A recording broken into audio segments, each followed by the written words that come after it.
Hare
देह जाणार सकळ, आयुष्य खातो काळ सावधान, संत समागमी धरावी आवडी, करावी तातरी परमार्थाची, नाशिवंत देह जाणार सकळ, आयुष्य खातो काळ सावधान, तुका म्हणे इह लोकीच्या व्यवहारे, तुका म्हणे इह लोकीच्या व्यवहारे, नका डोळे धुर भरुणी राहू, नाशिवंत देह जाणार सकळ, आयुष्य खातो काळ सावधान. विठ्ठल विठ्ठल.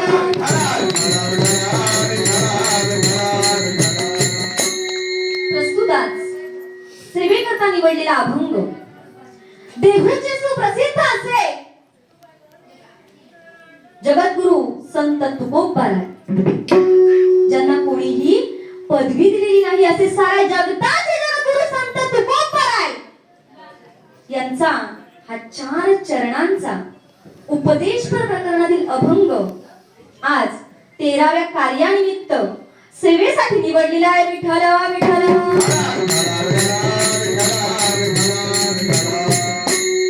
तुकोबाराय या अभंगामधून काय सांगतात बघा. क्षणोक्षणी हाची करावा विचार, करावया पार भव सिंधू, या भवसागराच्या पैलतिरी कशाने तरून जाता येईल याचा माणसाने क्षणाक्षणाला विचार करावा. आणि म्हणूनच दुसऱ्या चरणामध्ये तुकोबाराय काय सांगतात बघा. नाशिवंत देह जाणार सकळ, आयुष्य खातो काळ सावधान. आपला हा जो देह आहे, हा देह कसा आहे, नाशिवंत आहे, कधी ना कधी नाश पावणार आहे, बरोबर आहे की नाही. आणि आपलं आयुष्य हे काळ खात आहे, म्हणून तुम्ही सावध व्हा, कारण आपलं सगळं आयुष्य त्या काळाच्या मुखामध्ये कधी जाईल हे सुद्धा तुम्हाला कळणार नाही. म्हणून सावध व्हा आणि काय करा, संत समागमी धरावी आवडी, करावी तातरी परमार्थाची. काय करा, जीवनामध्ये जन्माला येऊन संतांची संगत धरा, संतांच्या मार्गदर्शनाने भक्ती करा आणि परमार्थ साधण्याची घाई करा. कारण या कलियुगाला कशाची गरज आहे, कशाची, परमार्थाची अत्यंत गरज आहे. म्हणूनच शेवटच्या चरणामध्ये तुकोबाराय काय सांगतात बघा. तुका म्हणे इह लोकीच्या व्यवहारे, तुका म्हणे इह लोकीच्या व्यवहारे, नका डोळे धुर भरुणी राहू, नाशिवंत देह जाणार सकळ, आयुष्य खातो काळ सावधान. इच्छांच्या आणि यशाच्या धुंदीमुळे भारावून जाऊ नका, डोळे असून आंधळे होऊ नका, म्हणजेच काय, डोळ्यामध्ये धूर भरून राहू नका, असा साधा आणि सोपा अर्थ या अभंगाचा आहे. विठ्ठल विठ्ठल.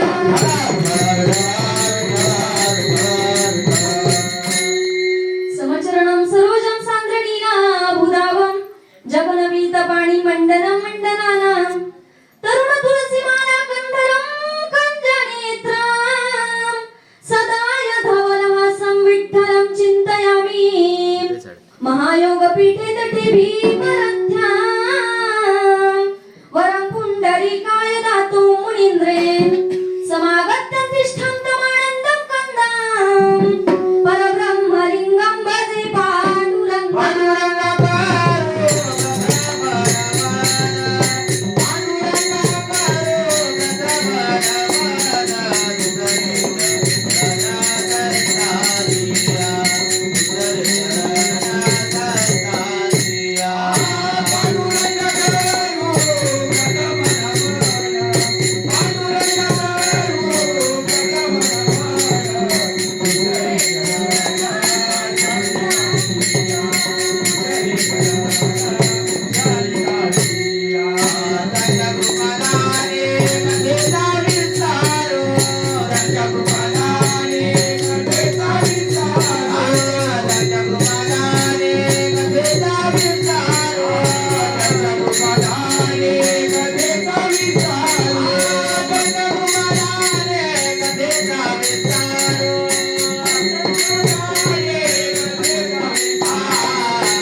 पांडुरंगा करू प्रथम नमन दुसरे चरण संतांची त्यांच्या कृपादाने कथेचा विस्तारू बाबाजी सद्गुरु दास तुका काय माझी वाणी मानेल संतांसी रंजऊ चित्तासी आपुलिया सेवे लागी सेवका झालो तुमच्या लागलो निज चरणा अहो स्वामी कृपया देवा यावरी न करावा भेर मस्तक हे पायावर मस्तक हे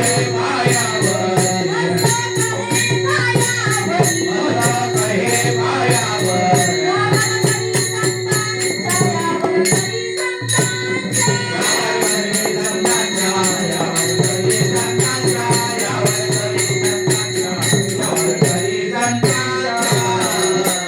मस्तक हे पायावरी यावर करी संतांच्या अलंकापुरी रम्य सिंहासनस्थं पदंभुज तेजस्कृत प्रदेशं विधींद्रादिदेवे सदा स्तूयमानं समाधिस्थमूर्तिं भजे ज्ञानदेवां ओम नमो ज्ञानेश्वरा करुणाकरा दयाळा तुमचा अनुग्रह लाधलो पावन झालो चराचरी नमिला गणपती माऊली शारदा आता गुरुराया दंडवत रामरायाच्या सेवक शरण आलो म्हणे तुका प्रस्तुताच फळशेत या गावामध्ये कैलासवासी बालूजी रामजी बाईत या बाबांचं निधन झालेलं आहे. ते आपल्या मधून निघून गेलेले आहेत आणि त्यांच्या 13व्या कार्यानिमित्त आज त्यांच्या मुलांनी कीर्तन सेवा आयोजित केलेली आहे. आजची ही कीर्तन सेवा बाईत परिवाराने मला दिली म्हणून मी त्यांचे मनापासून आभारी आहे. तसेच फळशेत ग्रामस्थ असतील, महिला मंडळ असतील आणि आलेले सर्व संत भाविक या सगळ्यांचे मी मनापासून आभारी आहे. विठ्ठल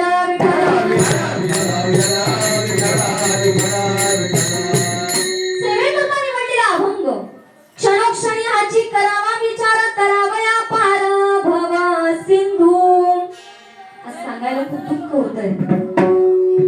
कैलासवासी बालोजी रामजी बाईत या बाबांचं निधन झालेलं आहे आणि ते आपल्यामधून निघून गेलेले आहेत. आज त्यांचं वय जवळपास 70 ते 75च्या आसपास असेल आणि त्यांना 4 मुलं आहेत, 2 मुलगे आणि 2 मुली आहेत. आणि बघा या मुलांनी किती चांगला विचार केलेला आहे. आज आपल्या बाबांच्या आत्म्याला चिर शांती लाभावी, आपल्या बाबांच्या आत्म्याला चिर शांती लाभावी म्हणून या बाबांच्या मुलांनी काय केलं आहे, आज 13व्या निमित्त कीर्तन सेवा आयोजित केली. किती चांगला विचार केला आहे. आणि असा सात्विक विचार करणारी सात्विक मुलं सगळ्यांच्याच पोटी जन्माला येतात का हो? कोणाचा मुलगा कीर्तनकार होतो, कोणाची मुलगी कीर्तनकार होते, कोणाचा इंजिनियर होतो, कोणाचा वकील होतो, कोणाचा डॉक्टर होतो, कोणाचा मृदुंगाचार्य होतो. बरोबर आहे की? मला सांगा, सगळ्यांचीच मुलं कीर्तनकार होतात का हो? सगळ्यांचीच मुलं डॉक्टर होतात का? सगळ्यांचीच मुलं इंजिनियर होतात का? नाही होत. त्याचं कारण आहे, त्याच्या पाठीमागे त्यांच्या आई वडिलांची मागच्या जन्मीची काहीतरी महान पुण्य असावी लागते, काहीतरी ठेवा असावा लागतो. तुका म्हणे होता ठेवा तो या भावा, तरच अशी सात्विक मुलं पोटी जन्माला येतात. बघा या बाईत परिवारामध्ये सात्विक मुलं जन्माला आलेली आहेत आणि म्हणून त्यांनी आज कीर्तन सेवा आयोजित केलेली आहे. बरोबर आहे की नाही? हे जे बाबा होते ते प्रेमळ होते, दयाळू होते, स्वभाव अतिशय साधा आणि सरळ होता. पण आपण आपल्या जीवनामध्ये किती जरी चांगलं वागलो तरी सुद्धा आपल्या पाठीशी काय लागलेलं आहे? बोला, काळ लागलेला आहे. बरोबर आहे की नाही? आणि त्या काळासमोर कोणाचंही चालत. एकदा का त्याने निरोप पाठवला की आपल्याला जावंच लागतं. देवाजीच्या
आणि देवाजीच्या मनात येथे कोणाचे चालेना, तिथे कोणाचेही चालत नाही. मनुष्य जन्माला आल्यानंतर काय, मनुष्य जन्माला आल्यानंतर जगावं कसं हे आपल्याला गीता शिकवते. जगावं कसं हे आपल्याला गीता शिकवते. आणि जगणं संपल्यानंतर मरावं कसं हे आपल्याला श्रीमद भागवत शिकवते. लक्षात घ्या, मरण चुकवता येत नाही, पण मरण सुधारता येते. त्या भगवंताने तुमच्या आमच्या मरणाच्या तारखा फिक्स केलेल्या आहेत, फक्त डिक्लेअर केलेल्या नाहीत एवढंच. नशीब समजा डिक्लेअर केलेलं नाही, तर डिक्लेअर केलं असतं तर काय घडलं असतं विचार करा. त्या भगवंताला आपली किती काळजी आहे की नाही? खूप काळजी आहे. मनुष्य जन्माला आल्यापासून त्याच्या पाठीशी काय लागलेला असतो? काळ लागलेला असतो. त्या काळाची उडी आपल्यावर कधी पडेल याची सुद्धा गॅरंटी देऊ शकत. काळाची या उडी पडेल बा जेव्हा सोडविना तेव्हा आपल्याला कोणीही सोडू शकत नाही. लक्षात घ्या, मनुष्य करोडो जन्ममरणाच्या फेऱ्यामध्ये अडकलेला आहे. मनुष्य करोडो जन्ममरणाच्या फेऱ्यामध्ये अडकलेला आहे. आणि या जन्ममरणाच्या तावडीतून आपल्याला दुसरा तिसरा कोणीच सोडू शकत नाही. फक्त एकच सोडू शकतो, तो म्हणजे कोण? तुका म्हणे तुझा सोडविना कोणी एका चक्रपाणी. त्या भगवंताशिवाय आपल्याला दुसरा तिसरा कोणीही सोडू शकत नाही. म्हणून जीवनामध्ये जन्माला येऊन आपण काय केलं पाहिजे? त्या भगवंताचे नामस्मरण करणे खूप गरजेचे आहे. तरच आपल्याला या भवसिंधू मधून तरुण जाण्याचा योग्य मार्ग सापडेल. क्षणोक्षणी ह्याची करावा विचार करावया पार भवसिंधू. या संसार समुद्र विचार वाचून जसा राजा तरू शकत नाही, इंद्र तरू शकत नाही, पण एखादा गरीब जर असेल तर तो तरू शकतो. ज्ञानेश्वर महाराज स्वतः सांगतात, ज्ञानदेव म्हणे तरलो तरलो आता उद्धारिलो. जीवनामध्ये जन्माला येऊन काय करा? गुरु करा. कारण गुरुमुळे नामाची प्राप्ती होते, नामामुळे भक्ती करता येते, आणि भक्तीमुळे देव आपलासा करतो. आणि देव आपलासा केल्याशिवाय तुम्हाला सुखाची प्राप्ती होणार नाही. आपुला तो एक देव करून घ्यावा, तेणे विना जीवा जगाच्या पाठीवरती सदैव वैकुंठाला जाणारे माझे एकमेव संत म्हणजे माझे जगद्गुरु संत तुकोबा आहे.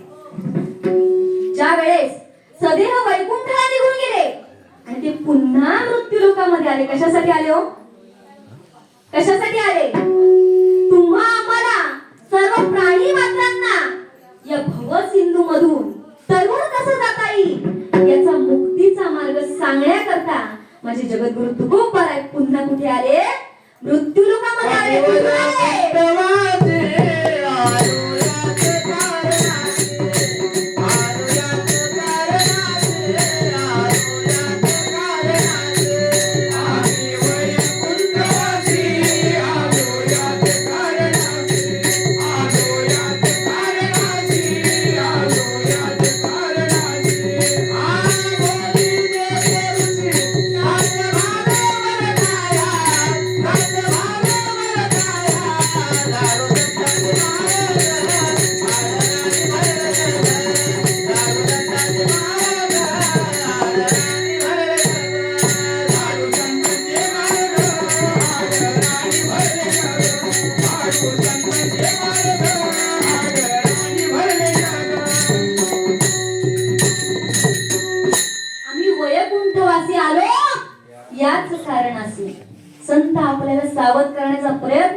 कळलेलो, सावध झालो आलो हरीच्या जागरण. आपण आपल्याला अजून देखील कळलेलं नाही. जगातील सर्व ग्रंथात गीता सार ग्रंथ आहे. लंडनच्या मुख्य ग्रंथालयामध्ये गीतेचा प्रथम क्रमांक लागतो. सार सार सार विठोबा नाम तुझे सार, म्हणून ईश्वर पाणी जपत आहे वारंवार. एखादी आई आपल्या मुलाला त्याच्या कल्याणाकरता काय सांगत असते की बाबा रे परीक्षा जवळ आली आहे, तू काय कर, अभ्यास कर. सांगावं लागतं, बरोबर आहे की नाही? त्या मुलाला सांगावं लागतं, कारण त्याला स्वतःचे हित कळत नाही. त्याचप्रमाणे आपल्याला सुद्धा नामाचे महत्व न कळल्यामुळे माऊली शंकरांचे उदाहरण देतात. कारण माझे भगवान शंकर सतत राम नाम जपत होते. सर्व साधनांचे सार भव सिंधू उत्तरी पार. त्या भगवंताकडे जाण्याची अनेक साधने आहेत, परंतु त्यापैकी उत्तम योग्य साधन म्हणजे भगवंताचे काय आहे, नामस्मरण. काय आहे, भगवंताचे नामस्मरण आहे. पण आजकाल आपल्याला भगवंताचे नाम घ्यायला अजिबात वेळ, फार बिझी झालो. कशामुळे हो बिझी, कशामुळे झालो? टीव्ही, अँड्रॉइड मोबाईल, इंटरनेट या सर्व कारणांमुळे आजचा कलियुग फार बिघडून गेलेला आहे की नाही? खरं सांगते की खोटं सांगते? खरी परिस्थिती आहे. जास्तीत जास्त टीव्हीचा वेळ कोणाला असतं? बोला, कोणाला? पण जास्तीत जास्त वेळ कोणाला असतं? माझ्या महिला मंडळी. मग पुरुष मंडळी अजिबात टीव्ही पाहत नाहीत का? पाहतात, पण महिलांपेक्षा कमीच पाहतात. मग महिला मंडळ नुसतं टीव्ही पाहिलं तर आपल्या मुलांवर चांगले संस्कार होतील का? होतील का? आपल्या पोटी जर सात्विक मुलं जन्माला यायची असतील तर एकच गोष्ट करा, राम कृष्ण हरी मंत्र येऊ द्या तुमच्या ओठाला. राम कृष्ण हरी मंत्र येऊ द्या तुमच्या ओठाला. ज्ञानेश्वरी सारखी ग्रंथ लागू द्या तुमच्या बोटाला. नक्कीच माझ्या ज्ञानोपारायणासारखे, तुकोबारायणासारखे, छत्रपती शिवाजी महाराजांसारखे पुत्र येतील तुमच्या पोटाला. विठ्ठल विठ्ठल.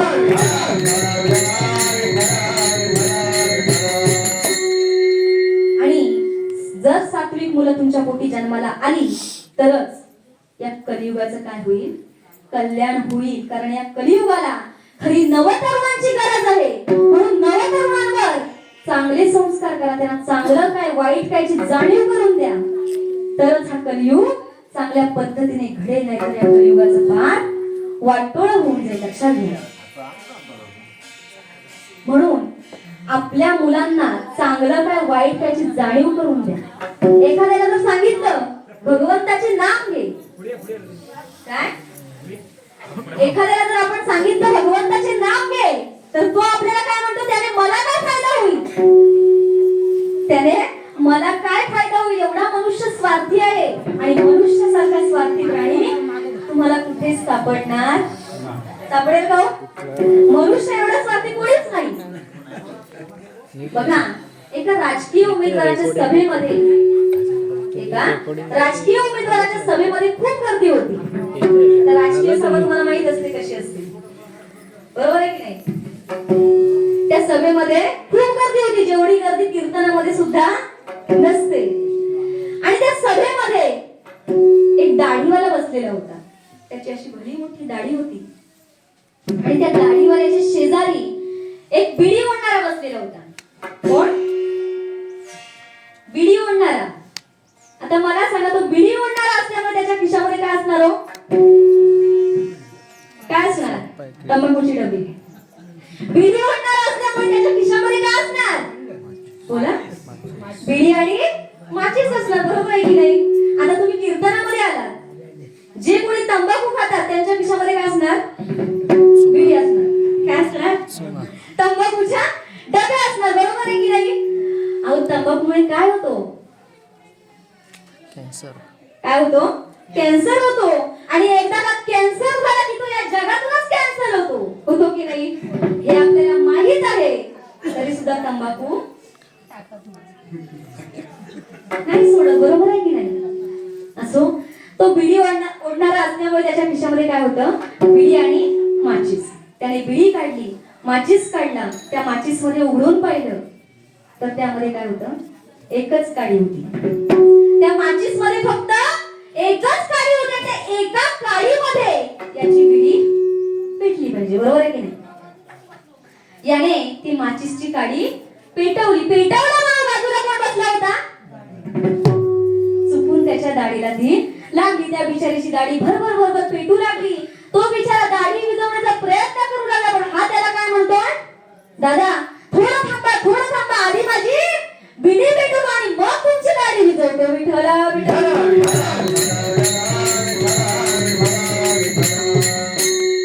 दृष्टांत संपला. सिद्धांत काही लक्ष देऊन ऐका. त्या बिडी ओढणाऱ्याला दाढीवाल्याची दाढी जळून खाक झाली तरी सुद्धा याला काही फरक पडत. मनुष्य एवढा स्वार्थी आहे, स्वतःच्या फायद्यासाठी दुसऱ्याचं वाटोळ करायला सुद्धा मागे पुढे बघत. पण जीवनामध्ये जगत असताना आपल्याला निस्वार्थ भावनेने त्या भगवंताची भक्ती करता आली पाहिजे. कारण त्या भगवंताचे आपल्यावर किती उपकार आहेत. सर्व काही न मागता दिलेलं आहे. काय काय दिलं आहे? दिले इंद्रिय, हात पाय कान, मुख बोलाया वचन, तेनेसी जोडसी नारायण, नासे जीव पण भरे कैसा. सर्व काही दिले कशासाठी? हा जो मनुष्य जन्म दिलेला कशासाठी दिलेला आहे? त्याची चिंता करण्यासाठी. जर आपण त्याची चिंता केली नाही तर आपला हा जन्म वाया जाईल. सांगतो तुम्हासी भजारे विठ्ठला, नाही तरी गेला जन्म वाया. मग हा जर जन्म वाया जाऊ द्यायचा नसेल तर आपण आपल्या जीवनामध्ये भगवंताचे नामस्मरण जरूर केलं पाहिजे, बरोबर आहे की नाही? मला सांगा, आपण जन्माला येताना काही सोबत घेऊन आलात का? गाडी, बंगले, पैसे, प्रॉपर्टी, जमिनी काही घेऊन आलात का? जाताना सुद्धा काही सोबत घेऊन जाणार आहात का? यातला आपल्या सोबत काहीच येणार नाही. आपण कसे आलो आहोत? खाली हाथ आए थे, खाली हाथ जाएंगे, खाली हाथ आए थे, खाली हाथ जाएंगे. कसे आलो आहोत? रिकाम्या हाताने चालवत आणि रिकाम्या हाताने जाणार आहोत. फक्त आपल्याला सोबत काय घेऊन जायचं आहे? पुण्याचा गाठोडा सोबत घेऊन जायचा आहे. कारण आपल्याला ही जी जिंदगी मिळालेली आहे, ही जिंदगी कशी आहे? जिंदगी एक किराए का घर है, जिंदगी एक किराए का घर है, एक ना एक दिन बदलना पड़ेगा, एक ना एक दिन बदलना पड़ेगा. मौत जब तुझको आवाज देगी, मौत जब तुझको आवाज देगी, घर से बाहर निकलना पड़ेगा, घर से बाहर निकलना पड़ेगा. अशी जिंदगी आहे. म्हणून या जिंदगीचं जर सार्थक करून घ्यायचं असेल तर आपण आपल्या जीवनामध्ये भगवंताचे नामस्मरण हे जरूर केलं पाहिजे. बघा, या जगाच्या पाठीवरती जीवनामध्ये जगत असताना जगाच्या पाठीवरती आपल्यावरती निस्वार्थ भावनेने प्रेम करणारी या जगामध्ये फक्त दोनच माणसे असतात. कोण असतात? आई आणि बाप. आई आणि बाप ज्यांचे या जीवनामधून निघून गेले असतील ना, त्यांना विचारा आई वडील गेल्याची किंमत काय असते, आई वडील गेल्याचे दुःख काय असते, त्यांना विचारा. आता इथे बसलेल्यांच्या अनेकांची बाप नसेल, अनेकांची माय नसेल, बरोबर आहे की नाही? आणि खरोखरच ज्यांच्या आई वडील या जीवनामधून निघून गेले असतील, जगामधून निघून गेले असतील, त्यांनी एकदा आपल्या आई वडिलांचा चेहरा आपल्या डोळ्यासमोर आणा. नक्कीच तुमच्या डोळ्यात पाणी आल्याशिवाय राहणार नाही. कारण एवढं निस्वार्थ प्रेम आपले आई वडील आपल्यावर करत असतात आणि तेवढं प्रेम दुसरं कोणीही करू शकत नाही. करोडो पैसे खर्च करा, त्यांची जागा दुसरं कोणीच घेऊ शकत नाही. लक्षात घ्या. काय केलं आपल्या आईने? अरे या मृत्यू लोकांमध्ये पहिलं पाऊल ठेवायला जर कोणी जागा दिली असेल तर ती कोणी दिली? आपल्या आईने दिली, आपल्या आईने दिली. एवढंच नाही, इथे बसलेला प्रत्येक जण आईचं दूध प्यायचं, बरोबर आहे? प्रत्येक जण आईचं दूध पितं. ती आई त्या लेकराला दूध पाजते, पण ते लेकरू काय करतो? तिच्या छाताडामध्ये लाथा घालतो आणि छातीत लाथा खाऊन दूध पाजणारी जर कोणी असेल तर ती कोण असते? आई असते. आईचे उपकार आपण कधीच फेडू शकत नाही, मरेपर्यंत फेडू शकत नाही. प्रत्येक जण आईबद्दल बोलतो, साहित्यकार, शास्त्रकार, वाङ्मयकार, प्रत्येक जण प्रथम स्थान कोणाला देतात? हो, आईला देतात. पण बापाचं काय? बापाबद्दल कधी विचार केलात का? ज्यांचा बाप या जगामधून निघून गेला असेल त्यांना विचारा, बाप गेल्याचं दुःख काय असतं, बाप गेल्याची किंमत काय असते त्यांना विचारा. काय केलं आपल्या बापाने? तुटलेली चप्पल सुधीच्या गाठीवरून पायामध्ये घातली, पण नवीन चप्पल विकत घेतली नाही. मुलांना मात्र नवीन चपला, बायकोला मात्र नवीन चप्पल. फाटलेले धोतर गुडघ्यापर्यंत खोचून वापरलं, पण तरी सुद्धा नवीन धोतर विकत घेतलं नाही. बनियांची चालली झाली तरी सुद्धा नवीन बनियन विकत घेतली नाही. पण मुलाबाळांना मात्र सणवार आला, दिवाळीचा सण येऊ द्या, गणपतीचा सण येऊ द्या, बायकोला नवीन साडी, मुलांना नवीन कपडे, पण स्वतःसाठी मात्र काहीच नाही. कारण त्या मुलांचं पालन पोषण करणारा कोण असतो? बाप असतो. संपूर्ण कुटुंबाला पोषणारा कोण असतो? बाप असतो.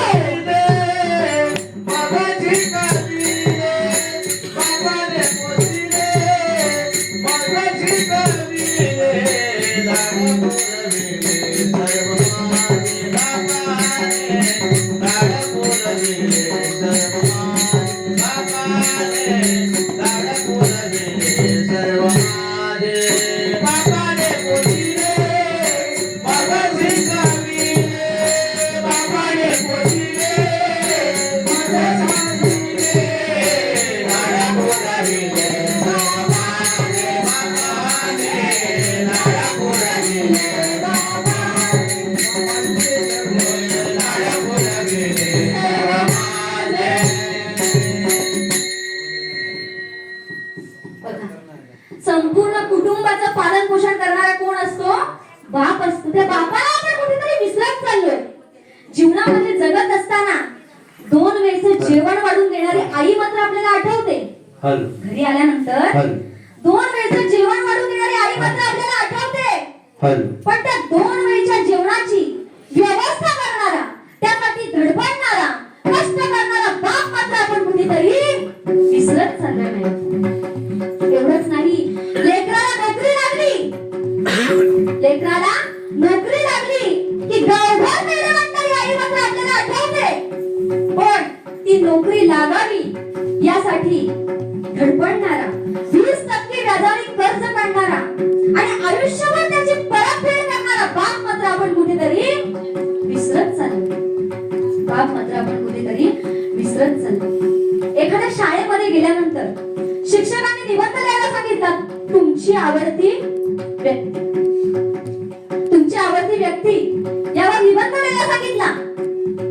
प्रत्येकाच्या वहीमध्ये निबंध काय होता? बोला. माझी आई, पण माझा बाप असं कोणीच दिलं नाही. दुर्दैवाची गोष्ट आहे. आई आपल्या मुलांसमोर, नवऱ्यासमोर आपलं मनातील दुःख व्यक्त करू शकते, रडू शकते. पण बाप कधी तुमच्या समोर रडलाय का? हो, बाप कधी तुमच्या समोर रडतो का? कधीच रडत नाही. कधीच आपलं दुःख आपल्या कुटुंबाला सांगत नाही. कारण तो कोण असतो? बाप असतो. बरोबर आहे की नाही? बाप कधी रडतो? जेव्हा त्याची मुलगी लग्न करून सासरी जायला निघते, तेव्हा मात्र तो विचार करतो, अरे माझी चकुली एवढीशी होती, आज एवढी मोठी झाली आणि आज ती लग्न करून मला परकी होणार. या विचाराने तो भया होतो आणि लग्न मंडपाच्या एखाद्या खांबाजवळ जाऊन डसाडसा रडत असतो. तो कोण असतो? बाप असतो. तो कोण असतो? बाप असतो. त्या बापाला आपण विसरत चाललो. नाही बापू, बाप असा या जगामध्ये बाप कसा असावा?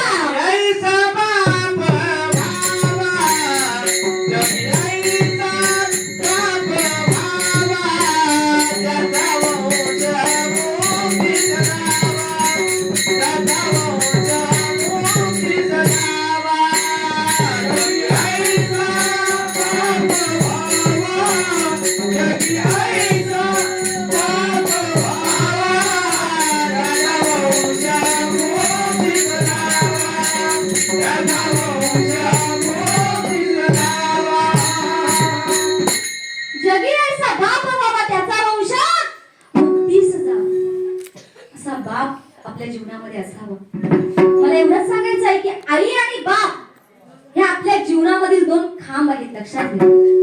2 खांब आहेत, त्यातला एक जरी खांब निसटला तरी सुद्धा आपण डगमगल्याशिवाय राहणार नाही. म्हणून माय आणि बाप हे आपल्या जीवनामध्ये खूप महत्वाचे आहेत. आणि म्हणून तो मायबाप जिवंत असेपर्यंत, मायबाप जिवंत असेपर्यंत आपण त्यांना कधीच विसरता कामा, कधीच विसरू नका. म्हातारपणी त्यांना कधीच टाकून बोलू नका. त्यांच्याशी प्रेमानेच बोला, कारण आपल्या मुलांनी आपलं संगोपन करावं, आपल्याशी प्रेमाने बोलावं एवढीच त्यांची इच्छा असते. आणि तेवढी त्यांची इच्छा आपण पूर्ण केलीच पाहिजे, कारण ते आपलं आद्य कर्तव्य असतं. लक्षात घ्या. लहानपणी ते आपलं संगोपन करतात, लहानपणी ते आपलं संगोपन करतात, पण म्हातारपणी आपल्याला त्यांचं संगोपन करता आलं पाहिजे. लक्षात घ्या. माय बापू, पुंडलिकाने आई वडिलांची सेवा केली आणि म्हणूनच प्रत्यक्ष विश्वाचा मालक पांडुरंग परमात्मा पुंडलिकासाठी विटेवरती कर कटेवर ठेवून युगे 28